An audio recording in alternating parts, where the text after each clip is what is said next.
but rather by one impartial judge, the clock. To earn a spot in the Busch Clash, you must first win a pole position in a major NASCAR race. And to do that, you not only have to be the fastest, you have to be one of the best. Live from the world center of speed, the 2.5-mile Daytona International Speedway, welcome to the Clash for 1986. A tremendous crowd has gathered to watch 8 cars compete here today. 8 cars that have been brought to a very fine edge for today's competition. Only 8, but these 8 that will be competing on this 2.5-mile track today could set a new record at over 200 miles per hour for the 50-mile, 20-lap distance. Good afternoon, I'm Ken Squire with you here at Daytona as we kick off the stock car segment of Speed Weeks 1986. Those 8 cars lined up are about to get the command to crank up and go for it today. $50,000 to win. You're inside Harry Gant's automobile right now. And there's the word. And this is the beginning. Next Sunday, of course, live coverage starting at noon Eastern of the Daytona 500 right here on CBS. 1 year ago, Terry Labonte averaged 195.865 miles per hour, 15 minutes, 19 seconds to cover this 50-mile distance. That's really traveling. Today, they think they'll go faster. Remember that a year ago on the 500, the first 10 laps were covered at 199-mile-an-hour average. And as you watch it live today, you may be seeing the fastest race of all time right here on CBS. Covering the action with me, the editor-publisher of the National Speed Sport News, Chris Economaki. Ken, the 8 cars are on the track, but only one of them has seen action in competition before. 7 of them are the new GM bodies. They're untried in competition. Rain has kept practice to an absolute minimum. There are unknown quantities going out on the track. There's gusting winds. There's going to be a lot of excitement, but more importantly, a lot of speed. Now, let's go to Ken Squire for the starting lineup. Here is the starting order for the Clash of '86. On the pole, the 1985 International Race of Champions winner, Harry Gant, Chevrolet. Beside him, the 1983 and '84 Clash winner, Neil Bonnet, in a Chevy. Rusty Wallace from Missouri brings a Pontiac into the 3rd starting position, wild card selection. Beside him, Dale Earnhardt, the 1980 winner, in a Chevrolet. Darrell Waltrip, the 1981 winner, will start the Junior Johnson Chevy next. And alongside is the $2 million winner of '85, Bill Elliott. Final row, Jeff Bodine, his Chevrolet. And finally, Terry Labonte of Texas, Oldsmobile this year. Last year, he won this race at a record 195.865 miles per hour. The story of the moment is the Ford number 9, Bill Elliott's car. A lot of thrashing on that car from early this morning, and there's more to that story than just the fact they were here at 6:45. Start working on the car. More on that and the Clash in a moment. Today's presentation of the Busch Clash is sponsored. Coverage of the Clash of '86. Let's go to pit road. Standing by, 2-time Grand National Champion, Ned Jarrett. Good afternoon, everyone. Travis Carter, who's the crew chief on Harry Gant's car, told me yesterday that there are 2 drivers in this field that have a better shot at winning than the others because they have the guts.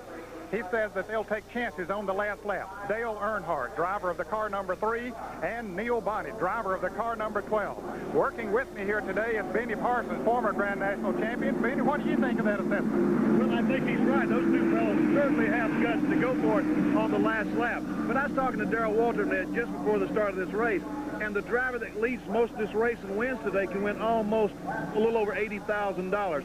And with that much money up for grabs, there's going to be more than 2 hands going up for it, believe me. Plus, you told him to go for it. You got him in the pool. I got him in the pool, so he better go for it. And I'll tell you, this is a hit-and-miss situation as far as the car setup is concerned today. It's incredible because, as Chris mentioned a moment ago, there's been rain, there's been no practice. 7 of these cars, this body style has never hit a racetrack before.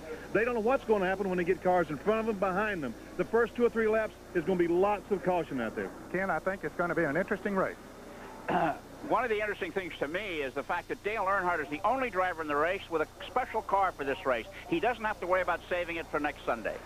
That Bill Elliott car number 9 the crew chief, Ernie Elliott, not here today. He's watching this race from his bed up in Ormond Beach. He has a terrible case of the flu, and so Dan Elliott takes over as crew chief for today, and they have been working as hard or harder than any crew here. 6:45 this morning we arrived. They were already in there thrashing on car number 9. They were the last ones to leave last night. The work never finishes, Ken. Harry Gant on the pole said he wished he had drawn number 2 starting position. He's concerned about Neil Bonnet pulling away and him not being able to get into the high-speed lineup when they hit turn 1. We'll have to watch and see if that's the way it turns out. 8 automobiles starting today. The least cars to start this event, 7 back in 1981 when Darrell Waltrip won the event.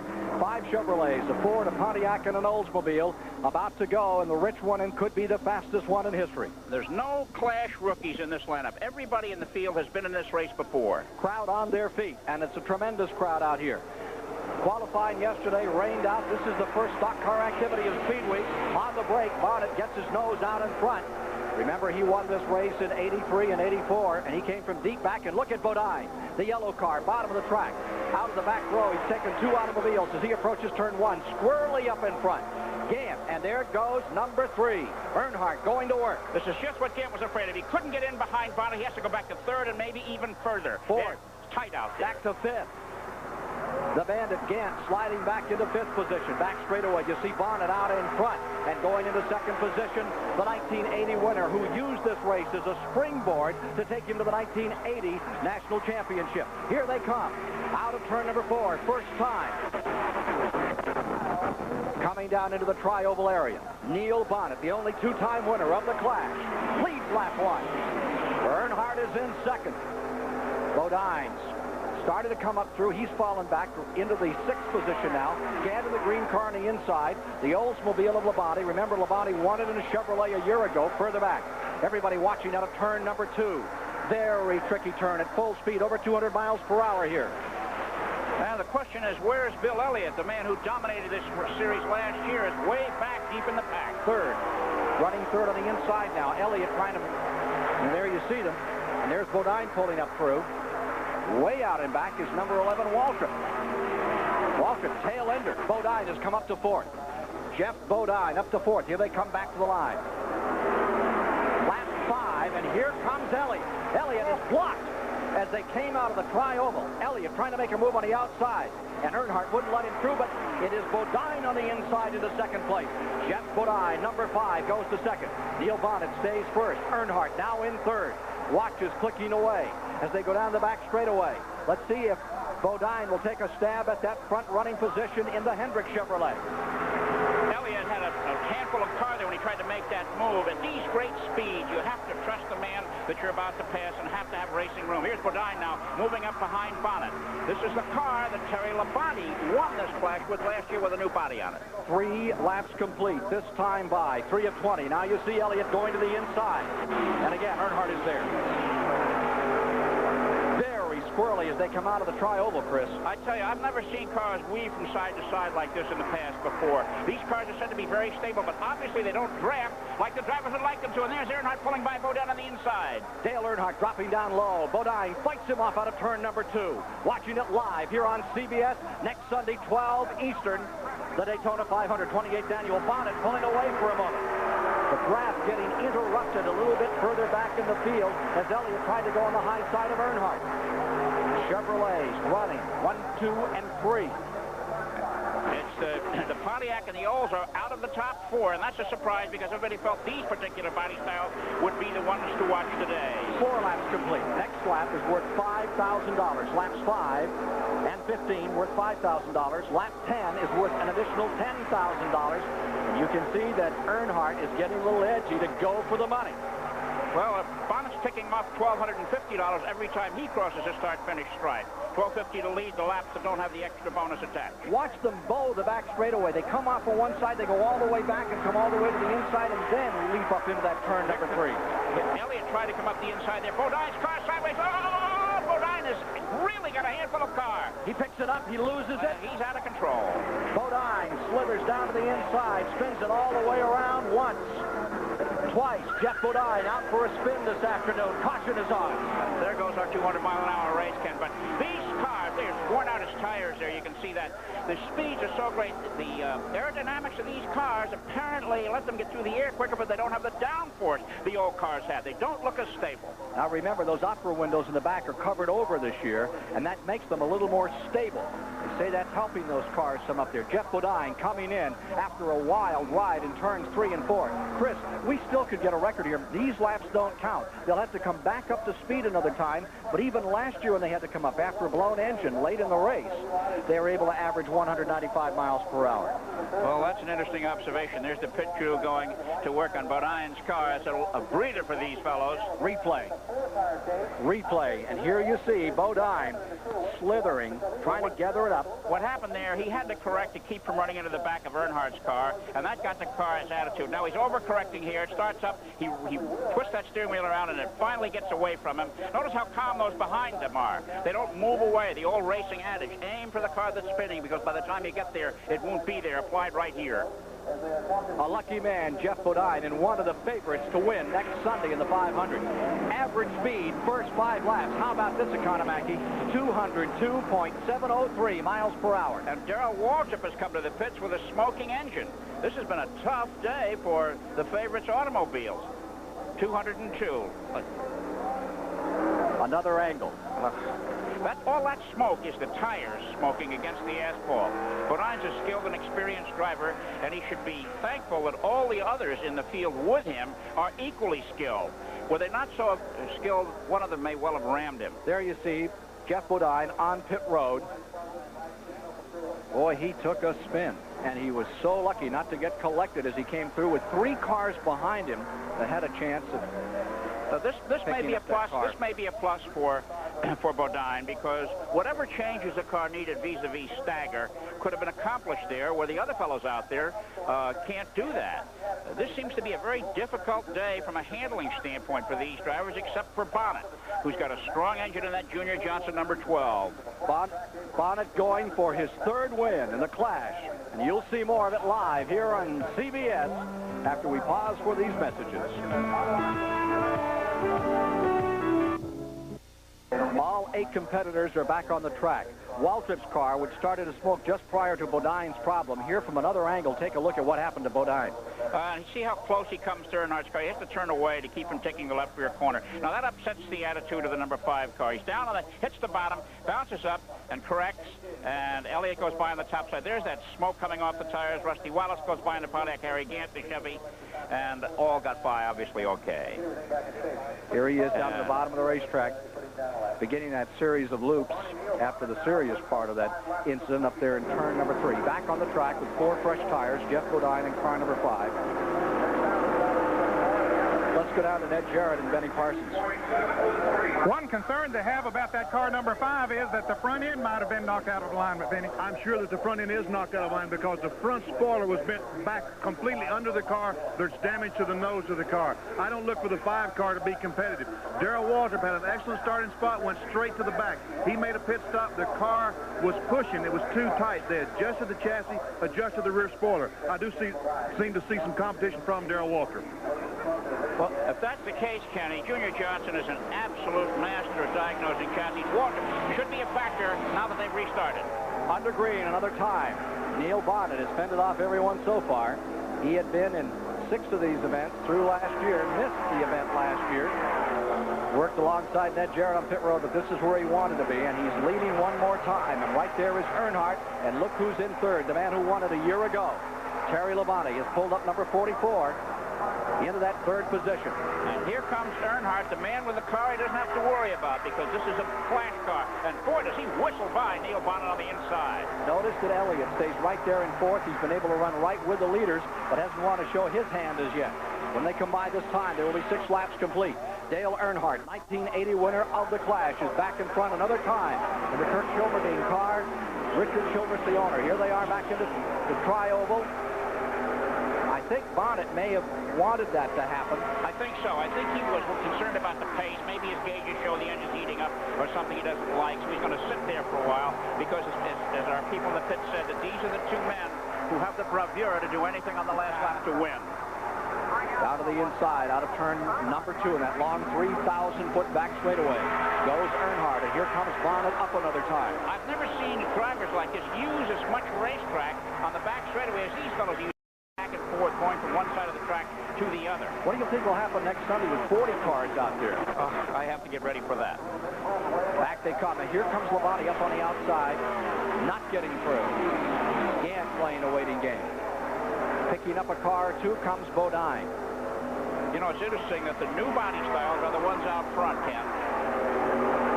Something really amiss on Waltrip, running way out back, the 1981 winner of this event. We get a lot of second-place finishers in it. You know, Bonnet's memory must be pretty good. In the races that he's won here, he only led the final lap. He did it on the last lap, and maybe that's what he's counting to do again. And the most dramatic race they had here was that first one that he won in 1983, that big shunt right there in turn number 3, right at the finish. That was the year when this Dale Earnhardt car showed just a whole lot of smoke. He finally penalized about $5,000 for it. Now there's the lap time coming up on this lap. And we have a 45.6 being recorded. 197, so they pulled him up a little.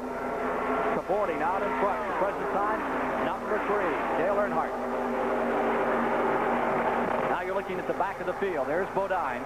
He is running in the 6th position. There's Rusty Wallace with a lone Pontiac in the field in 7th, and Waltrip all the way out back. And the fans are watching as they go around here. There's Bonnet now trying to eyeball Dale Earnhardt in front of him. What he's doing now is he's evaluating Earnhardt's style and the capabilities of that number 3 car. So what he can do when it comes time to make his passing try, whether it be before the end or on that very last lap. There's a $21,000, a $29,000 difference between first and second place payoff, and that's a lot of money. Third start for Dale Earnhardt in this event. Everybody uses this as a springboard into the Daytona 500. Qualifying rained out yesterday, so truly we don't know what any of these cars have to show. They'll start the qualifying for the front row tomorrow morning at 10 a.m. halfway when they come by this time. One of the things the rain did was clean up the track and washed all the grease and oil off that was left on the track from the 24-hour race of last weekend. So the track is very tacky. They're getting a good grip on it now, which has an effect on the handling. They haven't been able to test under these circumstances. Halfway. Here you see Terry Labonte's dad looking on. Here they come, halfway this time by. $5,000 for Dale Earnhardt as he hits the stripe. $10,000. Halfway is a 10-grand marker, then $5,000 at lap 15 when they get down to the finish of this race. Back to the inside and trying to move up another time. That is the number 12 car, Neil Bonnet. Boy, I'll tell you, Ned Jarrett and Travis Carter hit it right on the nose at the top. Those two now trying to draw away from the field, and they have about a 10-car length advantage. As you watch it live here on CBS, and you'll see it all next Sunday, in-car cameras include the winner last year, number 9, Bill Elliott, the Darrell Waltrip car, and the King may be back in force, Richard Petty. They'll be carrying CBS onboard cameras next week. Elliott's number 9 Ford has started to move in on those 2 leaders. Looking at the records, Earnhardt won his flag with a last lap pass, as has Bonnet. So maybe Earnhardt wants to be second as it comes down near the finish. Anxious onlookers here at the Daytona International Speedway, and record numbers for today's clash. And Elliott is closing in on those 2 leaders with a Ford. As you look across on the backside of the racetrack down that 3,000-foot back straightaway, we see Earnhardt in front, and here comes Elliott. Elliott has been off his feet. He has been sick, but he's got his foot down now and looking pretty healthy as he goes into turn number 3 and goes to second place. The folks here love it when Elliott begins to roll it out.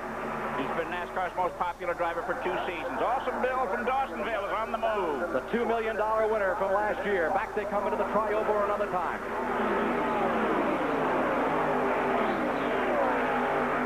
12 laps now complete. 12 complete. Elliott just sneaks the peak at first place and pulls back in.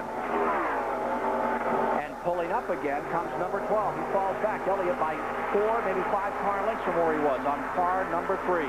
You can see that number 12, Bonnet in 3rd place, his car tracks better through the turns. He stays lower on the banking. Elliott's car goes a little bit high.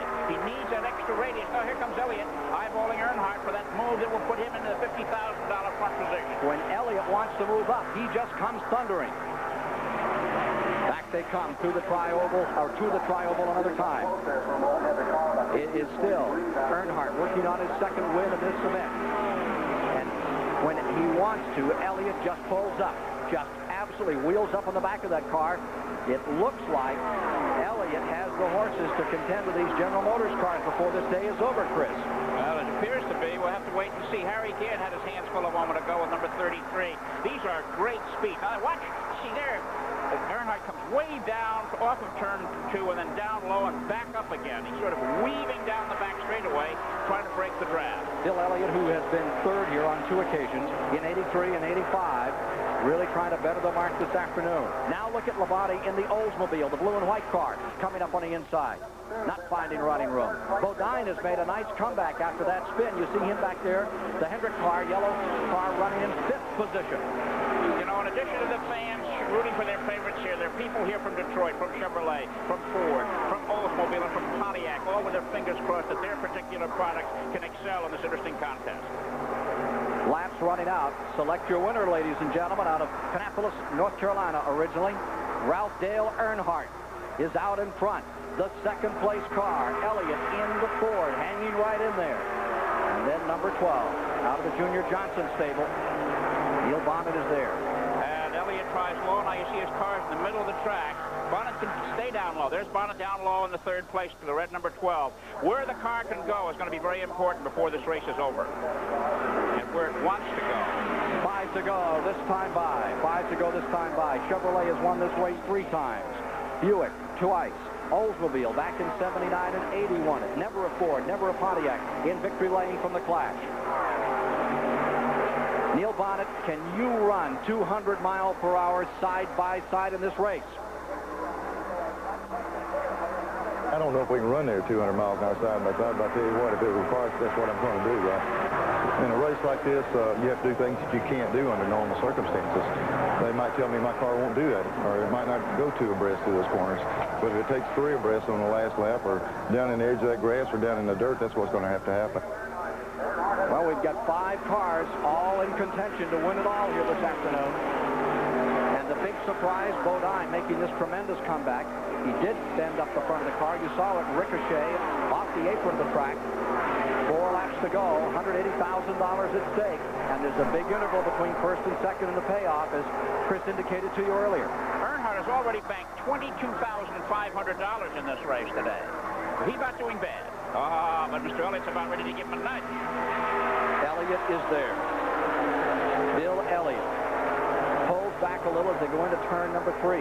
Now, that's interesting. As you notice that picture into 3, he comes back every time, and that's where you want to jump in if you're going to make the move. I think the gearing here is a problem. As I say, this lack of testing has not allowed these drivers to set up the cars they really would like to have had them. The gearing for this race, just a little lower than what you would have for the 500. They want a little more snap in them here, and they're willing to take a little more risk on them. This car number 44 came with an engine for this race, for the 125s, for qualifying, and for the 500. All individual engines, plus 2 or 3 spares. They mean business down here as we get ready for the $1 million 28th annual Daytona 500 next Sunday. Live flag-to-flag coverage on CBS. Today, the Clash. We're getting down to it now. A couple of laps to go when they come around this time. 50,000, 21,000, 16,000, and 13,000, the payoff. And Dale Earnhardt is already thinking about talking to his tax man. Let's see if they've turned up the screw a little on car number 3. Checking the time of the 45.7. Speed 196. 9.4. And here we see at car number 9, again, up to within 3 car lengths of the leader. They're running side by side for 3rd place. That'll slow them down some.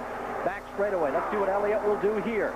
Bill Elliott, the man who won everything last year, came home with more than $2 million, trying to close in on Dale Earnhardt. And Earnhardt will shorten that track up considerably here. Back to 3. Trying to go in a little lower that time was Elliott. Falls back about 3 car lengths. All right, the big payoff coming up. White flag in the starter's hand. 1 lap remaining. This is it in the Clash. A preview of the excitement to be generated next Sunday. 40 cars plus. Battle it out.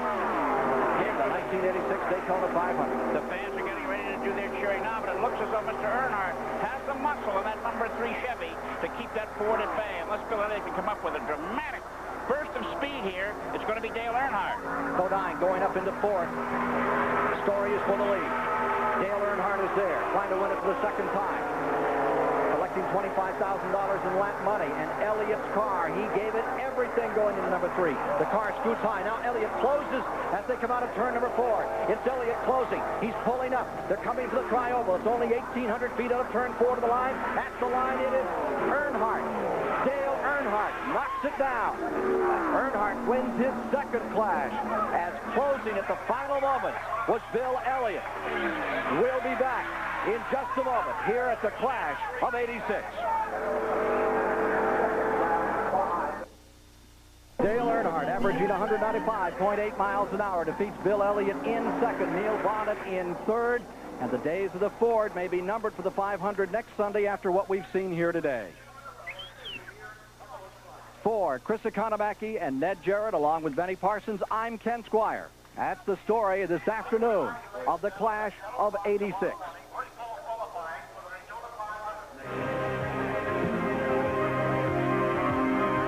Busch Clash has been sponsored by the U.S. Army, a place to be